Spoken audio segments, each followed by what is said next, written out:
Ah, Chenonceau, bijoux entre tous, château des dames, Catherine de Médicis, Diane de Poitiers, ses jardins, sa grande galerie. Eh ben non, tout faux. Aujourd'hui, je vous invite à découvrir un autre Chenonceau, moins connu, mais tout aussi passionnant, et toujours sous la coupe et le charme de femmes élégantes, volontaires, spirituelles. Allez, roulez jeunesse, château, c'est parti. Suivez le guide avec, pour nous accompagner, l'inoubliable Woman de John Lennon. Woman, I can hardly express my mixed emotions at my thoughtlessness. Bonjour Jocelyn. Bonjour André. Alors, vous m'emmenez où? Alors là, nous nous rendons dans la chambre de Louise de Lorraine, qu'on appelle aussi la chambre noire, et qui est la toute dernière pièce que l'on visite quand on vient au château de Chenonceau. My inner feeling and thankfulness for showing me. Ouh, c'est impressionnant là. On sent le recueillement là, ici. Hein. Tout à fait. Et pour cause, c'est une chambre de deuil, de veuve. Vous pouvez nous raconter l'histoire, Jocelyn? Alors nous sommes à la fin du XVIe siècle. Nous sommes en pleine guerre de religion entre catholiques et protestants. Le roi Henri III doit faire face à la montée en puissance du duc de Guise. Le duc de Guise monte en puissance, mais il est catholique. Il est catholique et il reproche, comme beaucoup de catholiques à cette époque, à Henri III, au roi, de laisser trop d'importance, de laisser trop de place aux protestants. Donc, le duc de Guise prenant trop de pouvoir, à un moment donné, le roi va plus supporter et il va falloir... Il n'a pas trop le choix. il va l'éliminer. Exactement, ouais. Ça va avoir des conséquences, naturellement. L'assassinat du duc Bien de sûr. Guise, puisque c'est par vengeance que le roi Henri III va périr, lui aussi assassiné. Oui, tout à fait, oui. Dès l'année suivante, en 1589, Jacques Clément, qu'on dit le moine fou, va réussir à être reçu par le roi au château de Saint-Cloud, alors qu'il est sur sa chaise percée, en comité très restreint. Il est sur sa chaise Il est sur sa chaise percée, Donc oui. il est aux toilettes, il est en train de... C'est ça, effectivement, de à régler pousser. ses affaires courantes. D'accord. Voilà, effectivement. Ouais. Le moine s'introduit effectivement dans la pièce. Il se rapproche du roi puisque ce qu'il a à lui dire est secret. Et c'est à ce moment-là que, dessous sa bure, il prend un poignard et lui assène un coup au niveau de l'abdomen. Pendant qu'il est en train de... C'est horrible l'histoire. C'est Et terrible. il va pas mourir tout de suite. Donc si Il c'est ne meurt dans pas tout de l'abdomen. suite. Il pense qu'il va survivre et une des premières choses qu'il va faire, c'est écrire une lettre à son épouse, à Louise de Lorraine, qui réside à ce moment-là au château de Chenonceau, justement.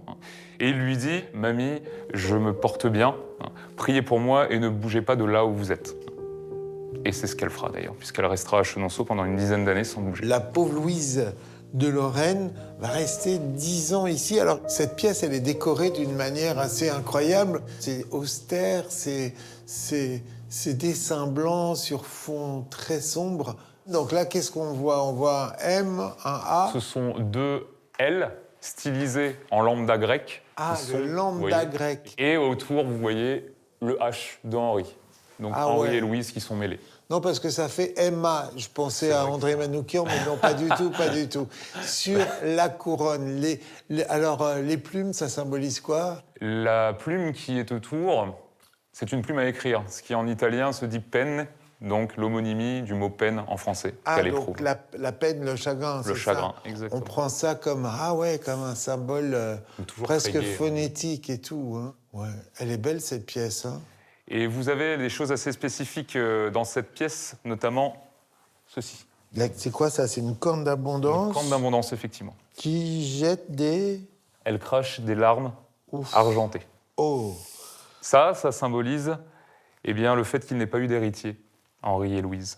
Et là, pourquoi les pelles et la pioche sur le Christ? Les fossoyeurs. Ouf! Donc on est dans la mort On est dans sans la mort. arrêt. Hein. Et donc, il n'y a pas un portrait d'Henri III ici? Si, bien sûr, on va aller le voir.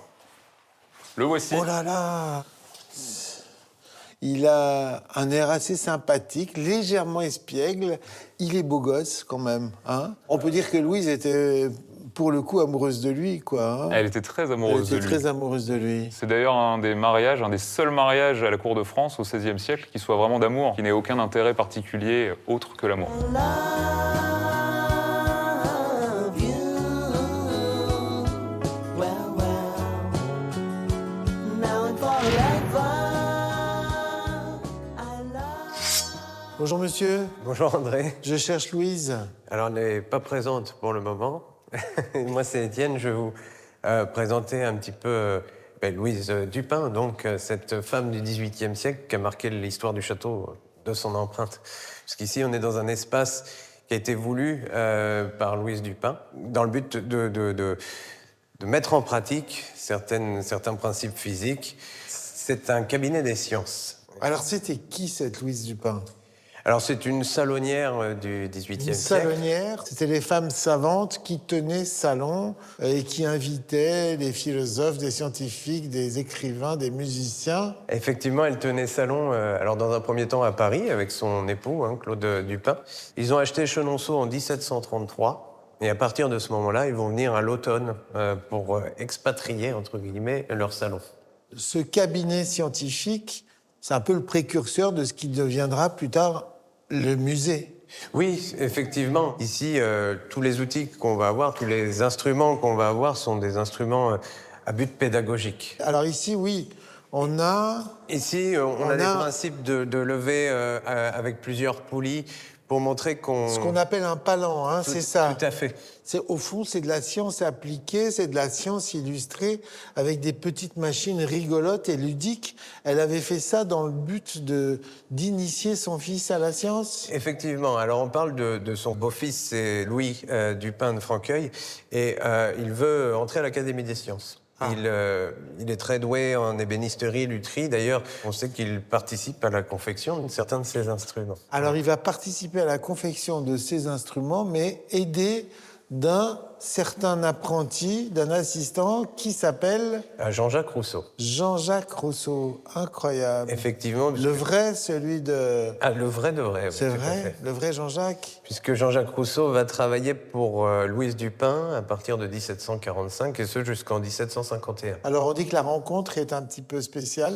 Effectivement, quand il se rend pour rencontrer Louise Dupin, en fait, il cherche du travail, à cette époque-là, Jean-Jacques Rousseau, et elle l'accueille. Alors, il le dit dans ses confessions, il est séduit. Il est séduit par cette femme. Il aime beaucoup les jolies femmes. Ah, tout à fait. Il ouais. faut dire qu'il lui-même est très séducteur. Et donc, comme il est super beau gosse, il peut peut-être avoir tendance à penser qu'il peut séduire un peu toutes les femmes qu'il veut. Effectivement. Sauf que là, il y a... Ça va pas marcher. Ça va pas marcher. En fait, il écrit à Louise Dupin pour lui déclarer sa flamme, et c'est un Louise orgueil. Dupin est un peu mariée quand même. Elle est mariée, D'accord, elle est voilà. mariée, et voilà, on a un râteau historique, si on peut utiliser les termes d'aujourd'hui. Mais ça ne l'empêchera pas de prendre Jean-Jacques Rousseau à son service pour rédiger notamment un certain nombre d'essais. Alors, on a des machines incroyables avec des formes... c'est-à-dire qu'en réalité, ce sont les principes scientifiques qu'on vient de découvrir qui sont illustrés. Par Tout à exemple, fait. ici, Ici, c'est la poussée d'Archimède. la poussée d'Archimède. Tout à fait. Tout corps plongé dans l'eau reçoit une poussée égale au volume d'eau déplacée. Tout à fait. Ou tout corps plongé dans l'eau ressort mouillé. Alors là, on a... Alors ici, on est plus sur la représentation de la gravité, par exemple. Waouh! Vous avez la gouttière de Gravesend qui vous montre la trajectoire parabolique d'une bille qui redescend sous l'effet de la pesanteur. Donc, ce sont vraiment des objets qui vont être importants pour la science et pour notre usage aussi quotidien. Il y a des choses qu'on va utiliser. Le plan incliné comme celui-ci, on va le retrouver par exemple sur nos dépanneuses. Les dépanneuses qui vont utiliser un plan incliné pour faire monter la voiture derrière. Vous avez une vis d'Archimède aussi pour monter, alors plutôt maintenant les liquides ou du ciment ou des choses comme ça, mais ce sont des objets tout à fait intéressants. Alors, outre son intérêt pour la science, elle s'intéresse aussi à la philosophie et à une idée qui va être un peu radicale très nouvelle pour l'époque, le féminisme. Ah, tout à fait. Elle est une des premières théoriciennes du féminisme. Effectivement, dès 1740, alors avant d'embaucher Jean-Jacques Rousseau comme secrétaire, elle commence à penser à la place de la femme dans la société. Et en fait, elle a une réflexion très intéressante, parce qu'elle pense que l'homme et la femme sont égaux. Elle pense à la stricte égalité des sexes. C'est pour ça qu'elle va aussi demander à Jean-Jacques Rousseau de l'aider dans ses recherches.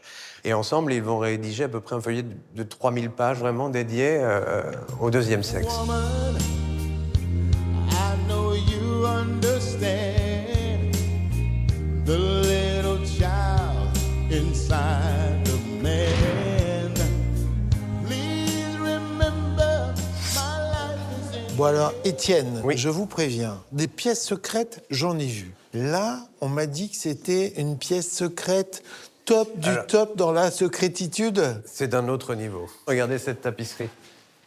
Alors la tapisserie, déjà, elle représente le roi de Jérusalem en train de donner les clés de la ville à Alexandre. On va pas se tourner par ici, on va surtout se tourner vers l'angle de la tapisserie qui est juste là. Parce qu'en fait, vous avez une porte juste derrière. Mais non, Si, mais tout à incroyable, on va rentrer dans la tapisserie. On va rentrer dans la Quoi, tapisserie. on va regardez. découper la... Waouh, incroyable. Ça, c'est une pièce secrète, Étienne. Étienne, vous n'êtes pas foutu de moi, là. Ah non, non. Incroyable, on est dans une chapelle, mais oui. Et là, personne, le public ne vient jamais ici. Ah, le public ne vient jamais ici. Oh, c'est la vraie pièce secrète de vraie pièce secrète, vous vous rendez compte? Donc ça, c'était la chapelle où la reine venait prier tranquille, parce qu'il fallait pas qu'il se mélange au peuple, c'était... C'est ça, tout à fait. Vous êtes dans une tribune qui est datée de 1521. Et donc, c'est 1521, donc c'est la Médicis qui vient ici, alors? Alors, dans un premier temps, ce sont les propriétaires bâtisseurs, hein, Thomas Boyer et Catherine Brissonnet. Puis après, Diane de Poitiers, Catherine de Médicis. Toutes les grandes pécheresses viennent ici expier leurs péchés. Toutes, absolument toutes. Pourquoi est-ce que il fallait qu'elle ait son endroit, son petit balcon, pour pas que... Pourquoi elle n'avait pas pris en bas? Alors, c'est une façon de marquer son statut aussi, comme vous l'avez dit, on ne se mélange pas. Vous avez quelques privilégiés qui peuvent assister à la messe depuis la nef, en bas. Et vous, vous êtes supérieur aux autres, de par votre statut, donc vous le marquez aussi par cette position. Vous êtes au niveau des anges, au niveau des vitraux, au niveau des...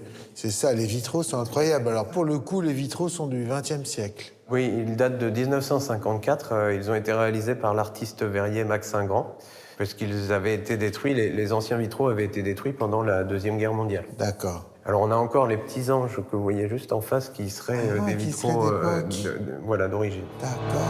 Woman, I can hardly express my Château, c'est terminé. N'hésitez pas à pousser à la grille du parc et à venir en famille ou entre amis découvrir toutes les histoires de l'incroyable domaine de Chenonceau. Nous, on se retrouve très vite dans un autre château.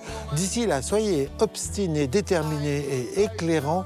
Ça peut pas faire de mal, surtout en ce moment. inner feelings and my thankfulness.